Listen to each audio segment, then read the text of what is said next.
Mainit na pinag-uusapan ngayon sa social media ang viral na komprontasyon sa pagitan ng isang car wash boy at dalawang pulis sa Barangka Drive, Mandaluyong City matapos kumalat online ang video ng kanilang mainit na pagtatalo noong May 25, 2026. Sa naturang video makikitang sinisita ng mga pulis ang isang lalaking car wash boy na umano'y nagve-vape habang walang suot na pangitaas sa kanilang pwesto malapit sa kalsada. Ayon sa Mandaluyong City Police Station, nagsasagawa lamang ng routine motorcycle patrol operation ang mga tauhan ng Substation 4 nang mapansin nila ang posibleng paglabag sa city ordinances kaugnay ng vaping at tamang pananamit sa pampublikong lugar. Habang kinakausap ng mga operatiba ang lalaki, nauwi ito sa mainit na palitan ng salita. Sa video, maririnig ang car wash boy na paulit-ulit na kinukwestiyon ang ginagawang pagsita ng mga pulis habang gumagamit ng maanghang na pananalita. Umabot pa umano sa puntong hinamon nito ang mga pulis na hubarin ang kanilang uniforme habang nagpapatuloy ang tensyonadong komprontasyon. Sorry tayo. Pag ayan, nandyan, ibig sabihin, public. Pag nandirito, private. O, di ba? Okay. Para magkalamanan tayo. Di tayo. Pasok kayo para magkalamanan tayo. O ano? Di ba? Para makarating sa EP nyo. O, tara! O, tara! Tara! Magkasubukan talaga tayo ngayon.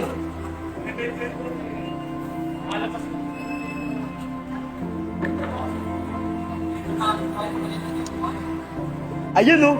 Ayun sa amin o. Kaway ka muna sa vlog ko. Kaway ka muna. Ha? Oo. Hanapin mo ako doon. Kung makikita mo ako. Ay, yan lang. Okay. Oo. Para mag-aalamanan tayo. Pag inakit ka na sa taas. Oh? Oh? Tawag mo muna. Tawag mo muna.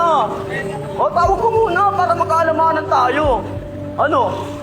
Naninindak ka porket naka-uniform kayo? Ha? Trabaho lang kami. Trabaho? Piece of order ang ano nyo, di ba? Piece of order. O.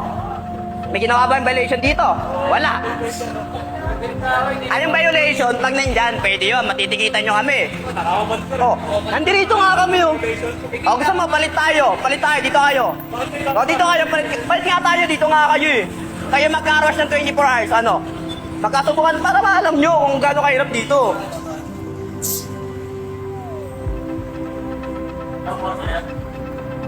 Kaya po kayo dito mga... Pag ginagawa kayo sa taas, magkaalamanan tayo. Paparating mo to kay Mayor talaga. City Ordinance? Ha? City of Ordinance? Pag nandyan, pwede, di ba? Pag nandyan, pwede. Wala yun. Alam nyo, ang maganda huliin nyo, nasa Senado, hindi kami. O, bakit? O, ano kinalaman, o? Ano, no?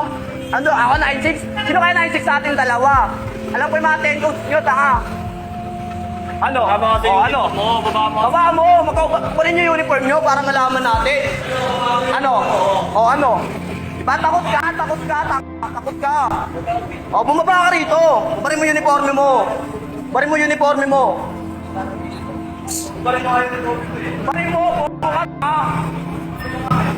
Matapang ka, may baril ka. Putok mo. Hindi na mo. Magkasubukan na tayo ngayon.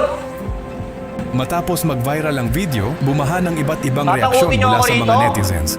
May ilan na nagsabing mali umano ang naging asal ng lalaki dahil autoridad ang kanyang kaharap, habang ang iba naman ay naniniwalang mahalagang marinig muna ang buong panig bago agad humusga sa nangyari. Ayon sa car wash boy, pakiramdam umano niya ay may karapatan siyang magsalita dahil nasa loob sila ng isang private property nang mangyari ang insidente. Samantala, iginiit naman ng Mandaluyong City Police Station na nagsasagawa lamang ng regular na patrol operation ang mga pulis nang mapansin nila ang posibleng paglabag sa city ordinances tungkol sa vaping at proper public attire. Pagkailan nyo ako pasusubukan nyo. Andun na kami nagbe-vape.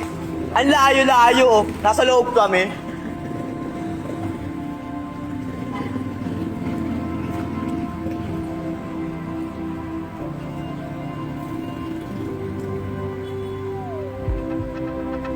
Tawag mo si Mama.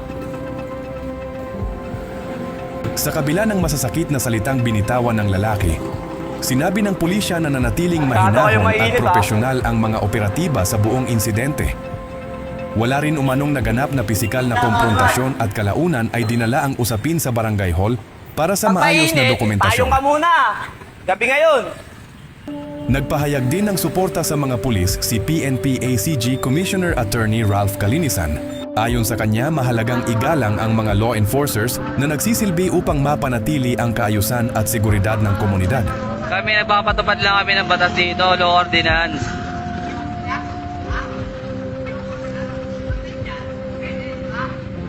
Lumabas din umano sa verifikasyon ng pulisya na ang lalaking sangkot ay dumaranas ng personal at emosyonal na problema, dahilan upang pairalin ng mga pulis ang maximum tolerance habang ipinapatupad ang batas. 5 minutes later. Parang ko yun kasi may mali sila doon. Parang ko yun kasi nasa private property kami. Paano naman yung private property? Sa social media, marami ang nagpahayag ng suporta sa kapulisan, habang ang iba naman ay nagpapaalala na mahalagang marinig din ang panig ng ordinaryong mamamayan. Sa huli, marami pa rin ang naniniwalang mahalaga ang respeto, disiplina, at maayos na pakikipag-usap mula man sa autoridad o sibilyan upang maiwasan ang hindi pagkakaunawaan at gulo. So ayun guys, salamat nga pala sa panonood, and kung bago ka lang din dito sa channel ko is subscribe mo na rin na itong aming YouTube channel and comment mo na rin kung anong masasabi mo sa video na ito. Salamat mga idol.